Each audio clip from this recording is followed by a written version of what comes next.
5.2b, the natural logarithmic, we're going to integrate still. All right, pretty good. All right, so what do we always need to be concerned about? The chain rule.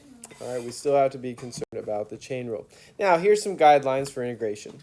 All right, so we know a lot of integration already. We actually know 12 of them: the power rule, the log rule, some trig rules, and we're going to get more trig rules today. But we always need to figure out what a good U is. All right, to see what a good DU is to get covered. All right, if that doesn't work, we're in trouble. How do we know when to long divide? Whenever it's a higher power on top. Higher power on top or the same. All right, if it's a difference of power of 1, that's really nice. All right, but sometimes we need to try other things. So let's look at this guy. So we're going to solve this differential. Write it out. So now we have dy over dx is equal to 1 over x natural log x. It's very familiar to what we just did. All right, so this is basically number 22 from our homework last night. So I'm going to move dx over. So now I have dy is equal to 1 over x natural log x dx. Now, how do I get to y? That's how we solve a differential. We do an integral. We're going to integrate both sides. And so what is my integral of dy? Just y. Is equal to, now, what should I make my u on this one? Natural log x. So my u is equal to natural log x. So my du is equal to 1 over x dx. So now I integrate that. So my u gets covered, my du gets covered, so we're all good. So now I have the integral of du over u. And so what is that antiderivative? Y is equal to what? Natural log of? Natural log x plus c. All right, pretty good. All right, VNTS moving. So now we're going to solve a differential. And what is this little point thing? This 1 point or 1 comma 0. What is that? A point. That is an initial condition. Yes, it is a point. Good job, TJ. All right, but that is our initial condition. All right. And so when I solve it, I don't have to just add a plus c to it. So the first thing we're going to do is we're going to move dx over. And then what do we need to do? We need to integrate. No, that's a dx. Oh, it's a comma. Is it a comma? That's a comma. Oh, That's okay. a comma. Okay, yeah. It looked funky. That's a comma. All right. So now, what is my integral of dy? Y. What should I take here? My u is equal to what? 2 minus x. So my du would be equal to what?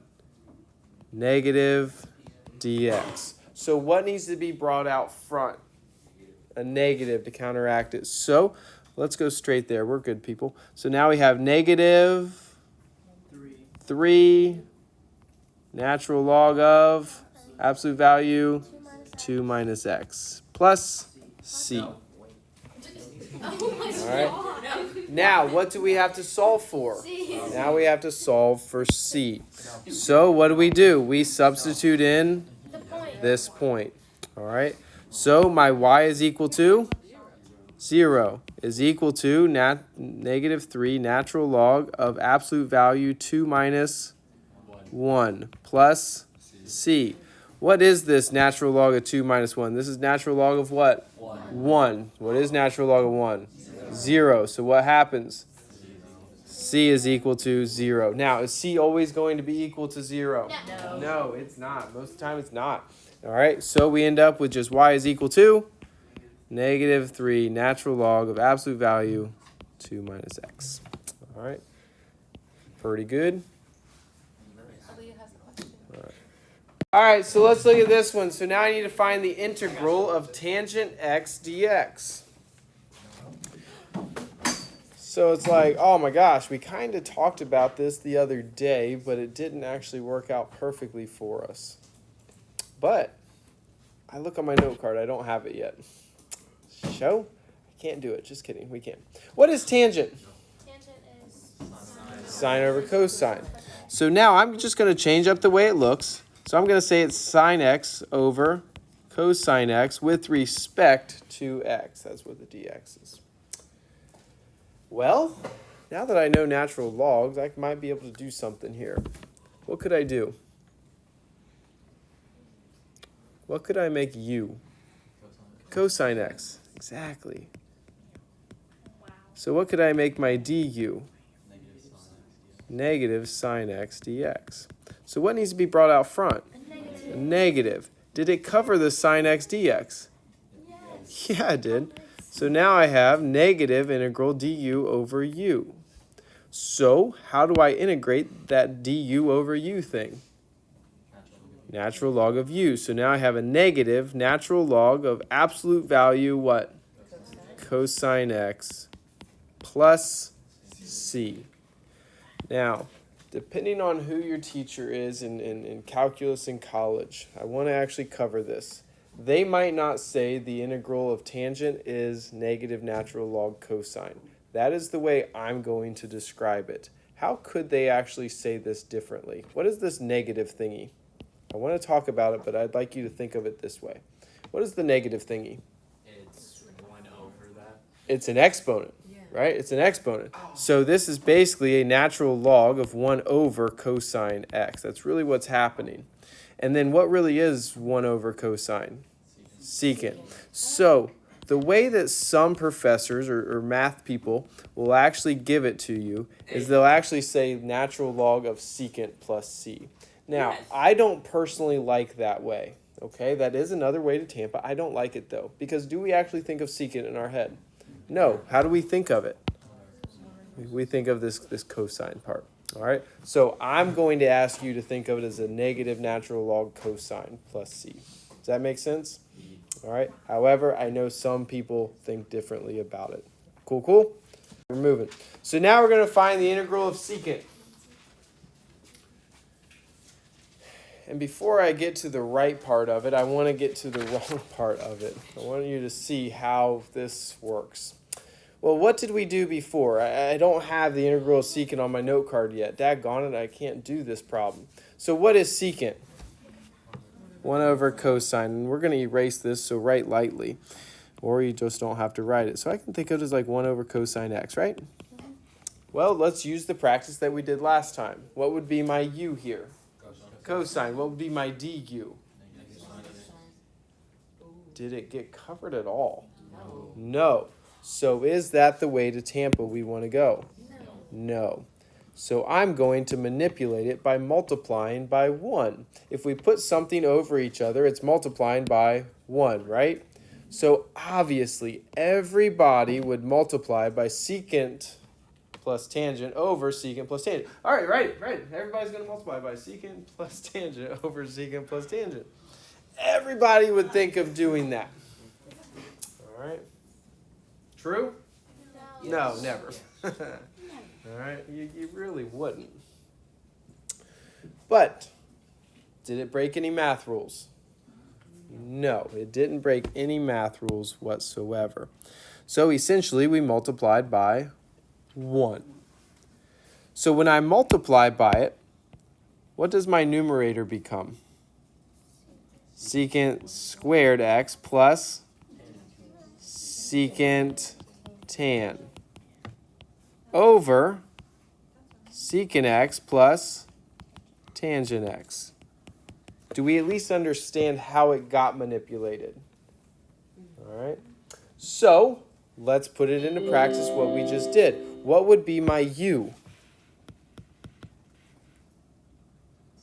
Secant x plus tangent x, the denominator, right? So what would be my du? What is the derivative of secant? Secant tan, exactly. Plus, what is the derivative of tangent? Secant squared. OMG. What happened? It covered perfectly. All right, it covered perfectly. So now we basically have the integral of what? Du over u. Well, what is my antiderivative of du over u? Natural log. So my answer to the integral of secant is natural log of absolute value what? Secant x plus tangent x plus c. All right. Obviously, everybody would multiply by secant x plus tangent x over secant x plus tangent x. True? That would be my advice to kind of memorize that one. Okay. Not many people are going to go that route right off the bat. You following me? All right. How long do you think it took people? Get your note card out. We're going to update your note card. So on our note card, it should look like this now. All right. So I put it in dark blue of what you should be putting for our integrals. So I want to do 34 and 39 with you right now. All right. The first one I have is the integral of secant of x over 2 dx. What rule do we always have to remember? The chain rule. So what is my innermost composite that I want to use here? X over 2. X over 2. So my u is equal to x over 2. So what would be my du? What? 1/2. There we go. So I have 1/2 dx. So what needs to be brought out front to counteract this 1/2? 2. 2. So now I end up having 2 integral of secant u du. Wait a hot All minute. right. And so now I need to find the integral of secant. So what is the integral of secant? Natural log of secant plus tan. So now I have 2 natural log of absolute value secant u, but what is my u? X over 2. So this is where we need to substitute back in x over 2. And then plus tangent of x over 2, absolute valued plus c. Pretty good? Yes. All right, let's look at 39 now. So now I have secant x tangent x over secant x minus 1. Looks pretty painful. All right. So this one's pretty easy. We just need to pick our best inner composite. So what is my inner composite that I want to use? The bottom. So u is equal to secant x minus 1. So what is my du? Oh, wait. Secant x tangent x. Did it cover? Yes. Perfectly. So now I have the integral of what? Du over u. So what would be my antiderivative? Natural log of absolute value secant x minus 1 plus c. All right, pretty good. Again, it's kind of looking for your innermost composite, see what gets covered. All right? Yes. All right. I'd like you to write those down and get going. 53 through 56 is definite integrals. So after you actually integrate it, do your big F of b minus big F of a. All right? We didn't cover those in class. I don't think it's necessary. You know how to do that. All right? How can you check them? Okay, you could take a derivative, sure. But on a definite, how could you check them? Math 9. You can check them math 9. All right?